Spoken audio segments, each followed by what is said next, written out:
Assalamualaikum warahmatullahi wabarakatuh.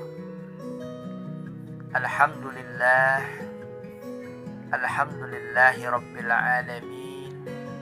Wassalatu wassalamu ala ashrafil anbiya'i wal mursalin, Sayyidina wa maulana Muhammadin wa ala alihi wa sahbihi ajma'in. Amma ba'd. Qala an-nabiy sallallahu alaihi wasallam, al-jannatu mustaqatun ila arba'ati nafar, talil Qur'an wa sawmu Ramadan wa hafizul lisan wa mut'imul ji'an. Puji serta syukur marilah sama-sama kita panjatkan kehadirat Allah Subhanahu wa ta'ala, yang mana pada kesempatan hari ini kita bisa melaksanakan ibadah puasa di bulan Ramadan dan ibadah-ibadah yang lainnya di bulan suci Ramadan. Tentunya ini merupakan nikmat yang Allah karuniakan kepada kita. Kenikmatan yang paling besar adalah nikmat beriman kepada Allah Subhanahu wa ta'ala. Salawat serta salam marilah kita limpahkan pada junjungan kita baginda Nabi besar Muhammad sallallahu alaihi wasallam serta para keluarga dan juga para sahabatnya. Mudah-mudahan dengan seringnya kita berselawat kepada beliau, insyaallah di akhir zaman nanti kita akan mendapatkan pertolongan syafaat dari baginda Nabi besar Muhammad sallallahu alaihi wasallam. Ma'asyiral muslimin rahimakumullah. Pada kali ini saya akan menjelaskan tentang 4 golongan orang yang dirindukan surga. Siapa saja 4 golongan yang dirindukan oleh surga?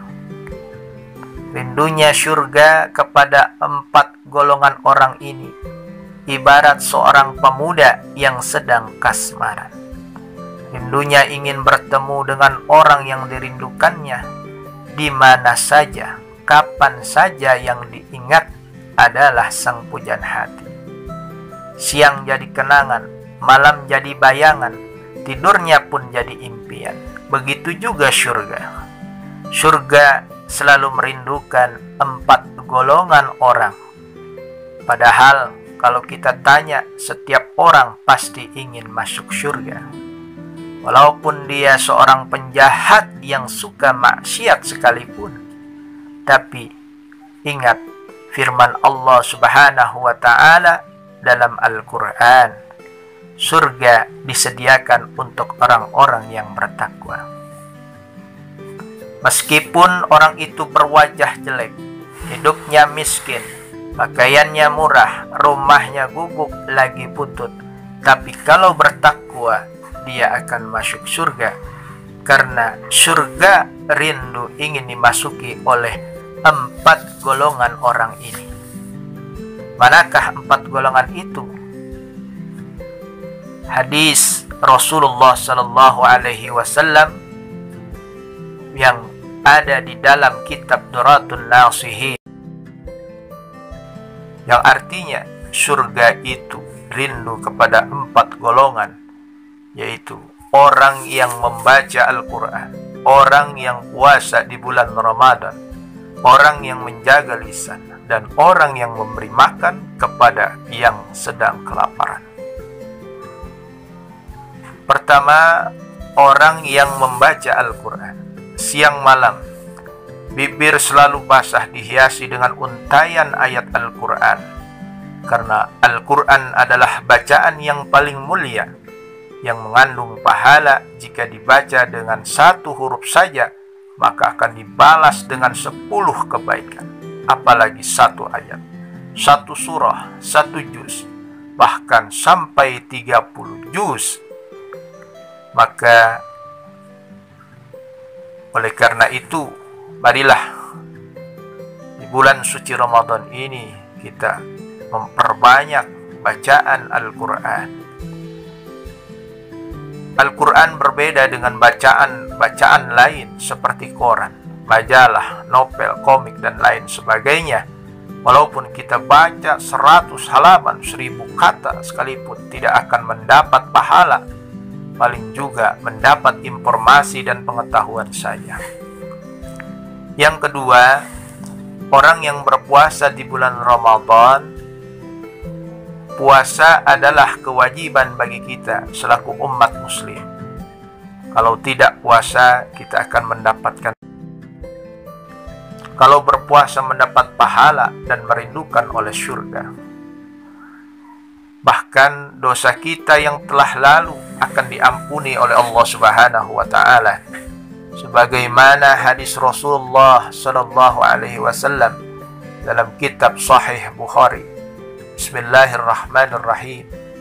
Man sauma Ramadana imanan wahtisaban ghufira lahu ma taqaddama min dzambihi wa ma ta'akhkhar. Barang siapa yang berpuasa di bulan Ramadan dengan keimanan dan keikhlasan, maka akan diampuni dosa-dosanya yang telah lalu. Yang ketiga adalah orang yang menjaga lisan. Walaupun lisan ini tidak memiliki tulang, tidak bertulang, tetapi bahayanya lebih tajam daripada pedang. Banyak keluarga yang berantakan, banyak kawan yang menjadi lawan, banyak saudara yang menjadi musuh karena lisan yang tidak dijaga. Bahkan pula terjadinya perkelahian, pertentangan, tawuran, bahkan peperangan karena lisan tidak dipelihara. Oleh karena itu, marilah saudara-saudaraku semua seakidah dan sekeyakinan untuk menjaga lisan kita. Jangan sampai mengeluarkan kata-kata yang menyakitkan, mengecewakan, menyinggung, dan melukai perasaan orang lain. Boleh saja kita berkata asal yang baik dan berguna. Kalau tidak berguna, lebih baik diam 1000 bahasa. Berpikirlah dahulu sebelum berbicara. Imam Bukhari meriwayatkan hadis Nabi dalam kitab Sahih Bukharinya. Man kana yu'minu billahi wal yawmil akhir falyaqul khairan aw liyasmut. Barang siapa yang beriman kepada Allah dan hari akhir, maka hendaklah berkata yang baik atau hendaklah diam. Keempat, orang yang memberi makan kepada orang lapar, baik karena belum buka puasa atau karena belum makan dari pagi sampai sore, seperti fakir miskin, yatim piatu, atau anak terlantar. Kalau kita punya harta banyak, rizki menumpuk, uang melimpah, tolong berikan kepada bagian untuk orang yang kelaparan. Belikan makanan dan minuman, insya Allah kita akan mendapatkan pahala. Sebagaimana hadis yang diriwayatkan oleh Imam Tirmizi yang dikatakan bahwa orang yang memberi makan atau minum meskipun hanya seteguk air dan sebutir kurma untuk orang yang berbuka puasa, maka pahalanya sama dengan orang yang puasa itu, tidak dikurangi sedikit pun. Juga nanti pun kita akan dirindukan oleh surga. Tapi kalau kita membiarkan anak yatim terlantar, fakir miskin lapar, maka kita akan dicap sebagai pendusta agama. Sebagaimana firman Allah Subhanahu wa taala dalam surah Al-Maun ayat 1 sampai 3. Bismillahirrahmanirrahim.